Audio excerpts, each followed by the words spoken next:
My 2 years here at Berkeley got me very interested in the world and other places. I think at MIT I never even read a newspaper. And so you wanted to give something back. I came from an upper middle class family in Wisconsin, and they paid my way through my bachelor's degree, not here at Berkeley. And I always felt I wanted to do something that would be useful. And I'd heard a lot of good things about the Peace Corps, not from people who had been there. And also, I was a Democrat, and the Kennedys, JFK, we didn't know about his blemishes then. And when he had catchy things about, ask not what your country can do for you, what you can do for your country, and the Berlin Wall, and many things. There was a spirit of idealism, particularly at Berkeley.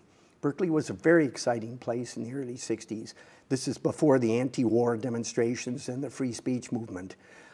Berkeley was very alive. There were ideas and tables everywhere, projects going to civil rights in the South, which I wasn't involved in then. And so it was very exciting. It opened my mind to a lot of things. And then it was really an adventure. I get together every 2-3 years with people in my group from India around the country. We have reunions. And several times we've looked back at the training manual from '63. We trained in Milwaukee, Wisconsin, and our reasons for joining the Peace Corps, we just laugh and laugh. We were extremely naive, to save the world, and we didn't know what we were in for, but it was an adventure too.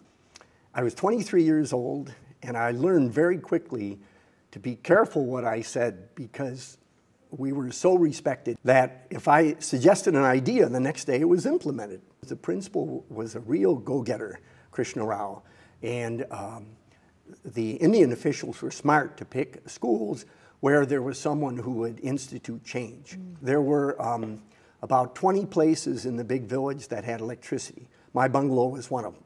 I had a light on my porch. So when Krishna Rao told me about the boys not having a place to read at night or do homework, many of them, their fathers were fishermen, and lights out at dusk.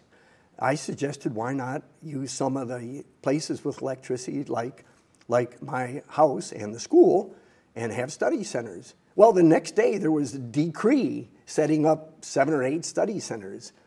And he and I, Krishna Rao and I, went around to the little sub-villages, by caste, and convinced people they should have one if there was electricity there.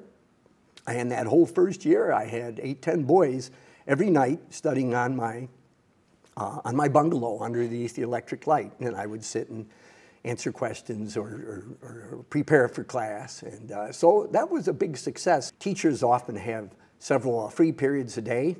I learned never to count on mine, because as soon as he found out that I had wide interest, and of course conversational English was good for the students, first period I'd be teaching math, and a boy would come with a chit saying, Subramaniam has taken casual leave today. Would you take over his 4th period class? You can do anything you want. And of course, some of the Indian teachers would just let him sit and work. But what I learned to do is speak conversational English, and I started bringing a big map. I had several maps, one of India, one of the world, because their geography knowledge was sort of zero. I mean, these are high school students. When I first brought out those maps, not a single student could find Kalingapatnam on the map of India, or find where the capital New Delhi was. So I would make an impromptu geography lesson and make it fun and speaking in English. So I essentially never had free periods the whole rest of the year, which was fine.